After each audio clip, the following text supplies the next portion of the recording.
Respira fundo, ok? Então vamos lá. Vamos lá, o que é tão especial desse povo? Olha lá, vamos com calma, hein, gente? Olha aí, ó. Maranata 326.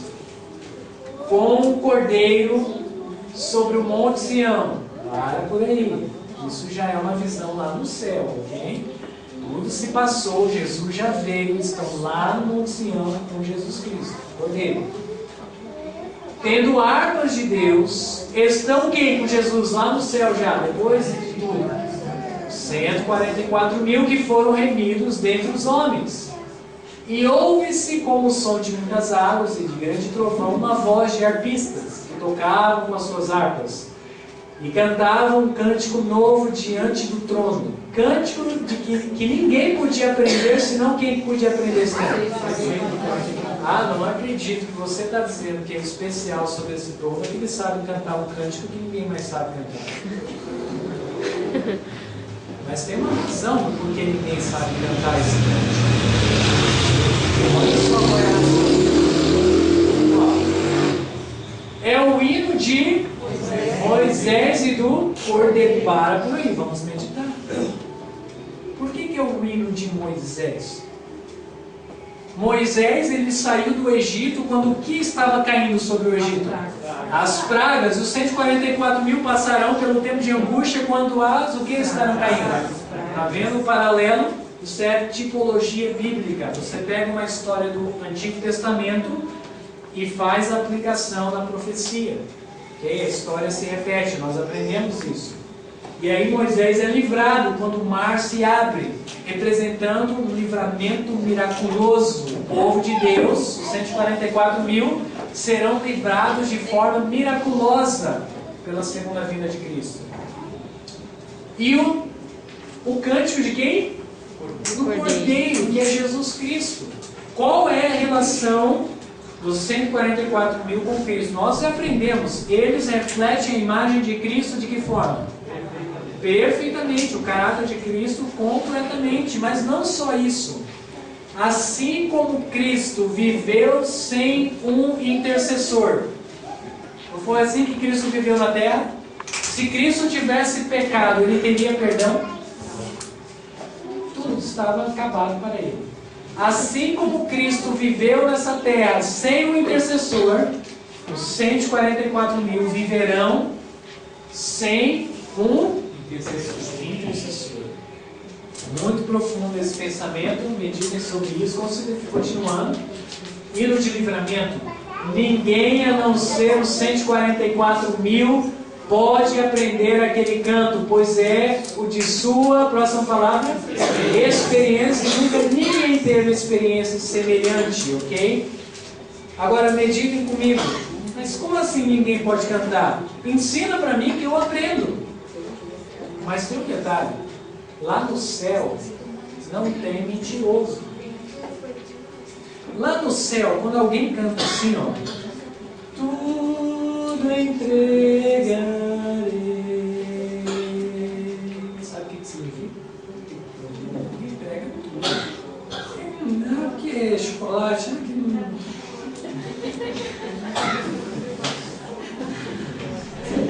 Falei de propósito, irmãos, no caso de ontem. Quem estava aqui ontem sabe por que eu falei isso, né? É uma brincadeira interna que surgiu aqui entre nós, porque sabe o que aconteceu, né? Eu não fique chateado com isso. Ah, mas porque esportes competitivos. Meus irmãos, lá no céu, quando a gente fala é porque a gente vive. Lá no céu, quando canta assim, ó, algum hino de procurar os perdidos, sabe o que significa? Nós procuramos os perdidos. É o hino da experiência deles. Ninguém pode cantar, porque se alguém cantar, ele está o quê? Mentindo. Vem junto a Cristo.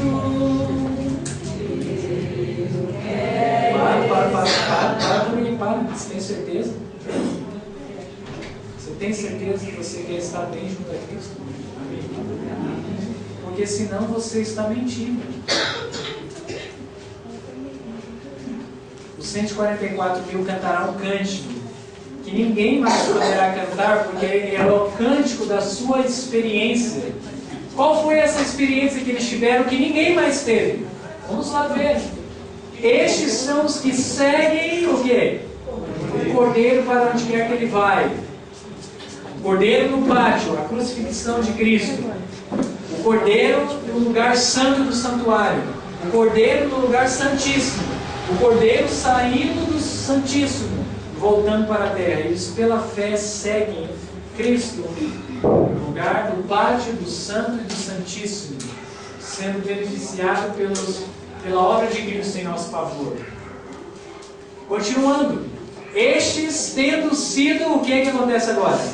Transladados da terra entre os vivos. Está referindo-se à última geração, meus amigos. A última geração de crentes. Eles, os 144 mil, vão ser transladados dentre os vivos. Não verão a morte. Ok? São tidos como primícias para Deus e para o Cordeiro. Estes são os que vieram da grande tribulação, falando do tempo de angústia. Passaram pelo tempo de angústia tal como nunca houve desde houve nação. Suportaram a aflição do tempo de angústia de Jacó. Permaneceram sem intercessor durante o derramamento final do juízo de Deus, as pragas, né? Meus amigos, vocês já meditaram sobre isso? O que significa viver sem um intercessor? Imagine, você não pode o quê?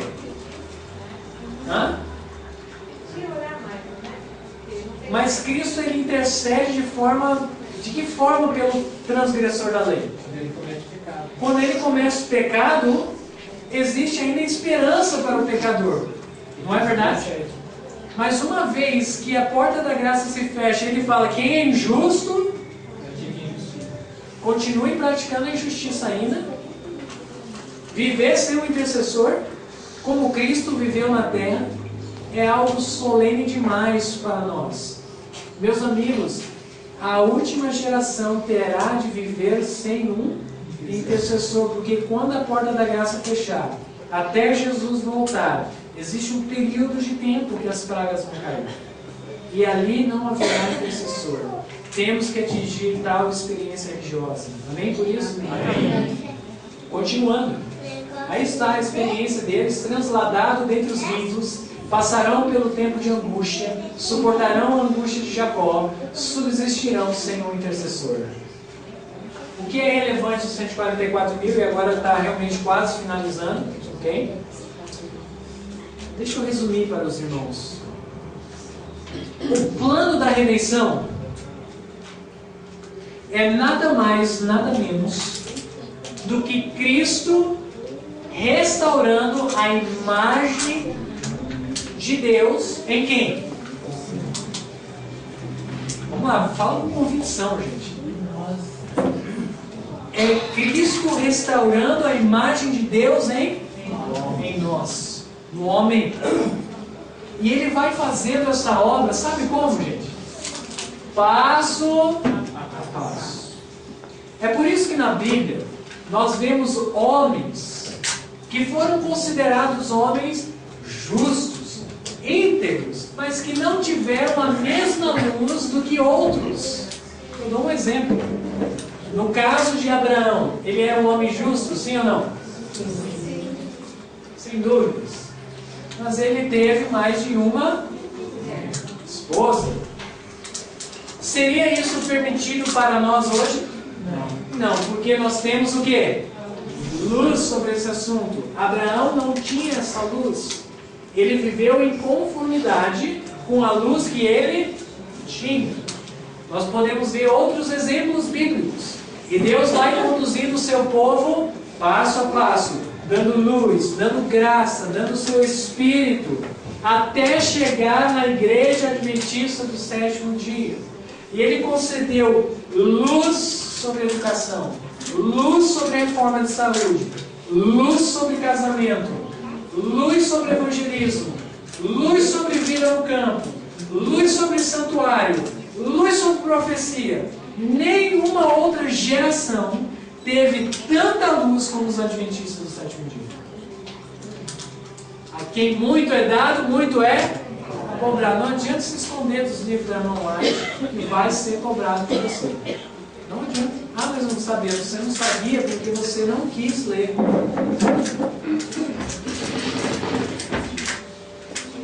A última geração tem luz suficiente para viver sem um o quê? Intercessor. Para preparar a última geração. E quando Cristo tiver esta última geração, refletindo o seu caráter perfeitamente, consolidado na verdade, que não pode ser abalado, sabe o que acontece? Um anjo vai para ele e fala: ó, Cristo, está tudo feito. Temos um povo que reflete o seu caráter perfeitamente. Aí sabe o que o Cristo faz? Ah, então deixa eu sair aqui do santuário. O que eu estou fazendo aqui? Eu não preciso mais ficar perdoando esse povo que cai, levanta, cai, levanta, cai, levanta. Estão compreendendo? Meus amigos, para que Cristo encerre a sua obra no santuário, nós precisamos cooperar com Ele. Nós precisamos ajudá-lo. E aí, quando Cristo tem esse povo, sabe o que acontece também? O caráter de Deus será vindicado.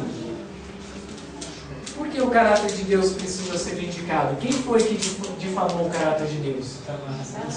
De que forma que ele difamou?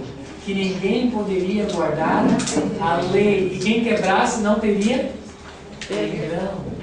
E aí vem um povo que não só é perdoado por Cristo, mas é também guardador da lei de Deus, não só na letra, não matarás. Ah, não mato, mas eu odeio meu irmão, não. No espírito, ah, eu não adultero, mas eu fico cobiçando as mulheres por aí, ou os homens por aí. Não, no espírito.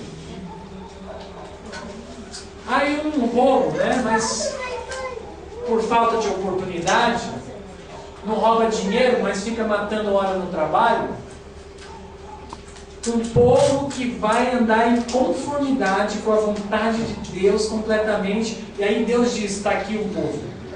Está aqui um povo que vai mostrar para todo mundo, todo o universo, que a minha lei pode ser guardada de forma perfeita, porque a minha graça te basta. Amém. Você acredita que a graça de Deus te basta? Espero que você não crê naquela graça barata. Aquela graça barata que é pregada por aí é assim, ó: Jesus te ama, Ele vai te perdoar. E não importa o que você faça da sua vida. Isso daí, ó, não é a graça de Jesus. Isso é uma contrafação. A graça de Jesus transforma um pecador em um homem refletindo a imagem de Cristo. Amém? Amém. Ah, mas o ladrão na cruz, ele não refletiu a imagem de Jesus. Ele era ladrão. O ladrão na cruz, deixa eu falar uma coisa para vocês. Vocês sabiam que ele não é ladrão? Ele foi ladrão. Ele chegou lá na cruz, juntamente com o seu amigo, ambos falando mal de Jesus. Lembra? Só que à medida que ele foi contemplando o caráter de Cristo, a sua bondade, paciência e amor pelas almas, mesmo quando sendo afrontado e cuspido, Pai, perdoa-lhes, porque não sabem o que fazem. Aquele homem foi transformado a tal ponto de dizer para o outro ladrão: você não teme a Deus, não? Ele estava contra Jesus, agora estava defendendo a Cristo, o homem transformado.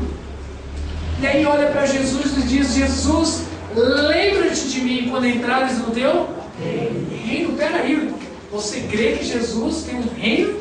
Ele cria que Jesus era o rei dos céus. Ele cria que Jesus podia dar a vida eterna. Ele é um homem de fé. Você não pede para uma pessoa que está prestes a morrer a lembrar de você, a não ser que você creia que ela vá ressuscitar. A aquele homem era um homem transformado. Não chama mais aquele homem de ladrão, ladrão na cruz. Não, o ladrão na cruz é aquele que não se converteu, morreu ladrão. O outro é um homem transformado pela graça de Deus.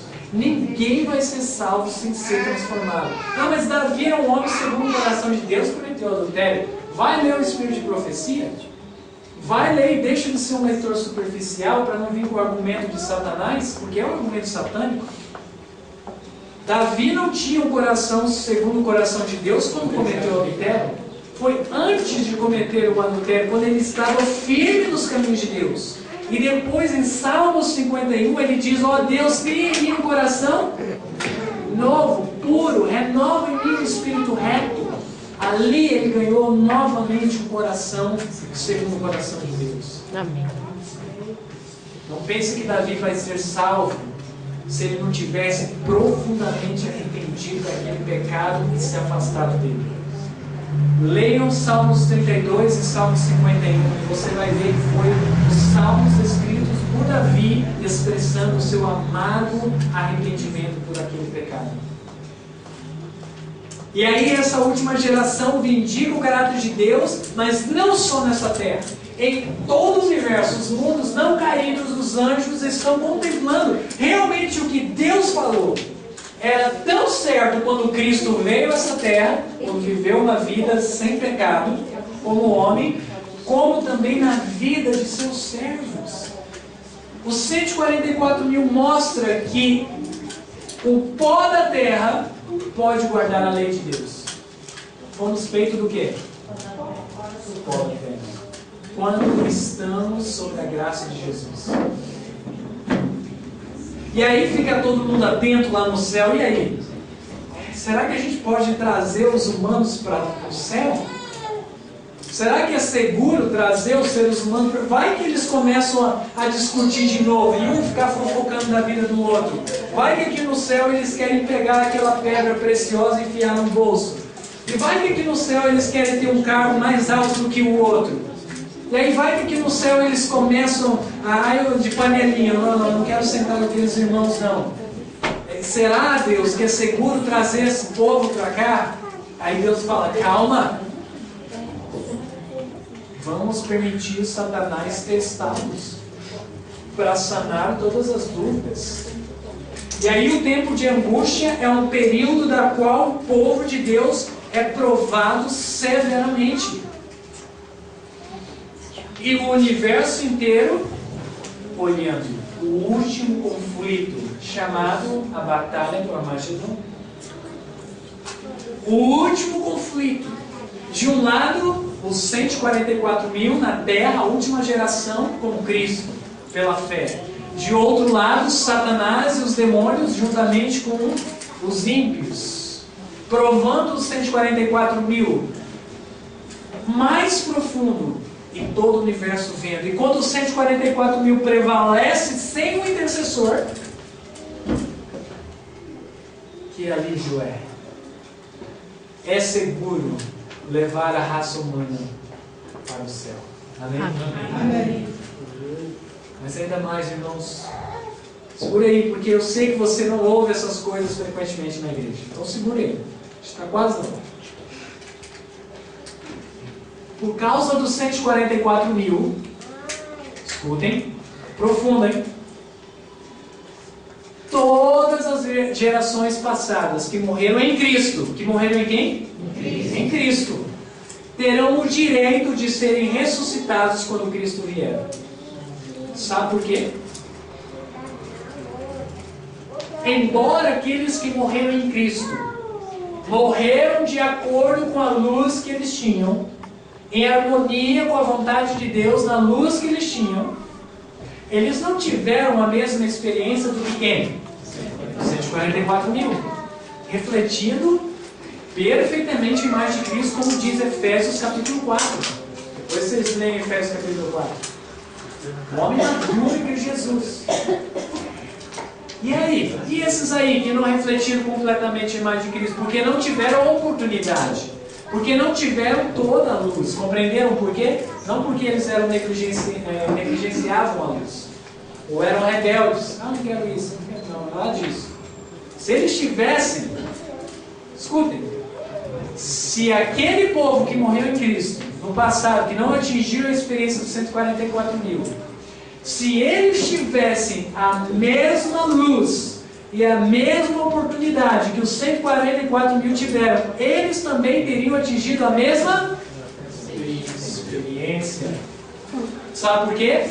Porque eles morreram sob a mesma graça que atuou no coração dos 144 mil. Nem por isso? Então é seguro levá-los também? Porque sabem já qual é o produto final da graça de Cristo? É isso. Todo o universo contempla. É isso que minha graça pode fazer na vida do pecador. O grande conflito é encerrado, porque o caráter de Deus é vindicado. Todas as mentiras de Satanás estão derrubadas por terra. Meus amigos, nós devemos, o Espírito de Profecia diz isso, nós devemos lutar para estar entre os 144 mil. Sabe por que ela diz isso? Porque isso significa que nós devemos lutar para vindicar o caráter de Deus. Amém por isso? Amém. Meus irmãos, tudo bem que alguém pode se salvar por aí, não tendo a oportunidade de ter a luz completa, e com uma luz parcial. Alguém pode ser salvado nas igrejas de Babilônia também, sendo fiel na luz que ele tinha lá, sem ouvir as mensagens que nós sabemos. Tudo bem que alguém pode se salvar assim, mas Cristo precisa de uma geração que vai permitir ele sair do santuário celestial. Parar de ficar lá intercedendo. Estão compreendendo? Ele precisa de uma geração que vai sanar o problema da acusação de Satanás. É por isso que Cristo é no mundo. Meus irmãos, que nós possamos lutar para fazer parte da última geração. Amém. Lutar para fazer parte dos 144 mil. Amém. Espero que o Espírito Santo tenha colocado esse desejo nesse coração, um entendimento no seu coração. Porque se não tiver essa última geração, Cristo não pode sair do seu planeta. Imagina se ele saísse hoje. Como você ficaria? Você está pronto para viver sem o intercessor? É tremendo, é solene. Eu gostaria de fazer um apelo bastante específico àqueles que estiveram durante o final de semana de oração que nós fizemos. Estão mais aptos para atender o apelo. Então, se você não esteve, não compreendeu, eu prefiro que você não atenda o apelo, porque eu gostaria de sinceridade. Nós aprendemos aqui que nós não podemos ser leitores superficiais. Eu fiz um apelo para que a igreja lesse um livro do Espírito de Profecia em 6 meses que nunca leram antes. Lembra do apelo? Quem esteve aqui? Eu faço novamente.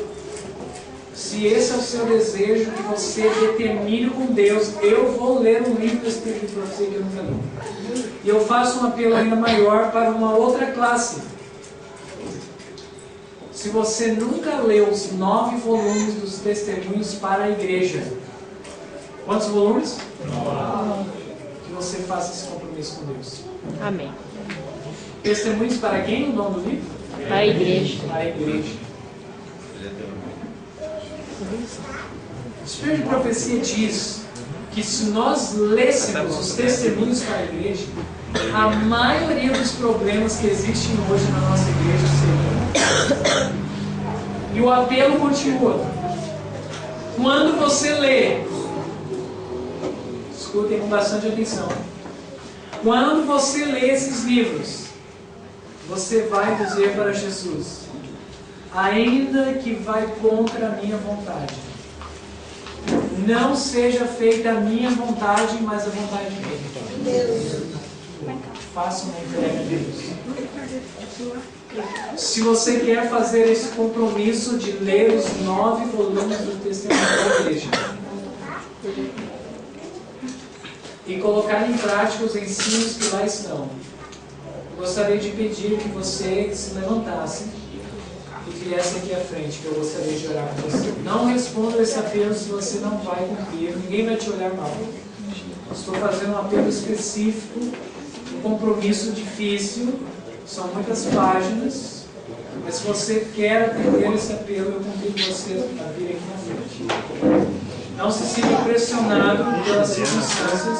Você pode ler um livro, 2 livros, 3. Eu estou fazendo apelo para os que vão ler os 9 volumes do Espírito de Profecia. Só vem se você for ler. Quantos volumes? 9. Que Deus possa colocar esse propósito em seu coração e ajudar vocês a permanecer juntos. Nós vamos orar com este intento. Mesmo se você não atendeu o apelo, nós vamos nos ajoelhar e você vai orar por esses irmãos. Vamos orar por todos esses que se levantaram e vão ler os 9 volumes desse livro. Satanás vai tentar de tudo. Vai colocar videogame, vai colocar filme de Hollywood, vai colocar novela para gastar o seu tempo, vai colocar muito trabalho, vai colocar tudo para atrapalhar a sua vida. Você está fazendo hoje aqui um compromisso. Você está fazendo um propósito, que não importa o que aconteça. Eu vou ler lá minhas 5 páginas por dia, minhas 10, minhas 2.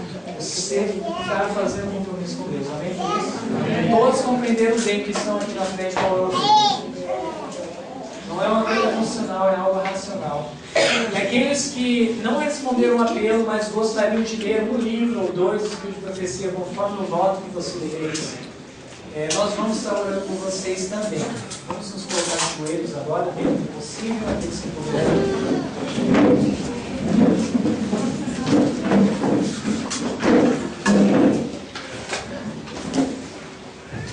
Senhor nosso Deus, nós te agradecemos pela tua palavra ser viva e eficaz. Amém. Por penetrar no fundo do nosso coração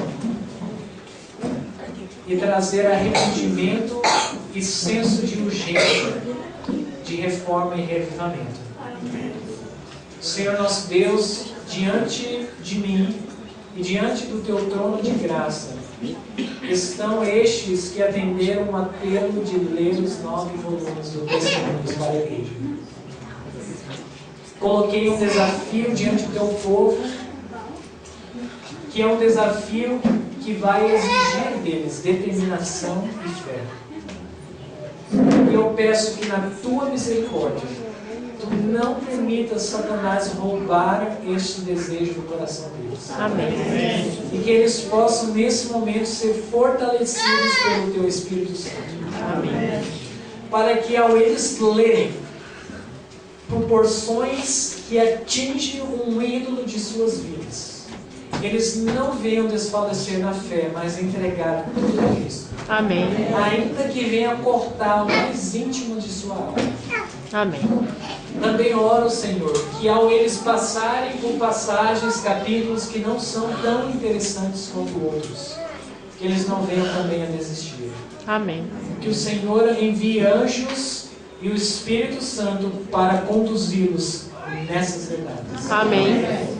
Gostaria de orar também por aqueles que fizeram um compromisso de ler um livro ou mais do Espírito de Profecia. Amém. Que tu também possa ajudá-los, fortalecê-los e santificá-los. E que eles tenham sabedoria de não cair nas ciladas de Satanás, nos convites dos churrascos, nos convites às atividades frívolas que às vezes a igreja promove, nos videogames da vida e nessas inutilidades de perca de tempo. Que tu ajude a tua igreja a se estabelecer na verdade, intelectualmente, espiritualmente, para que não sejamos movidos por tempo de angústia. Amém. É a nossa oração em nome de Jesus. Amém, Senhor.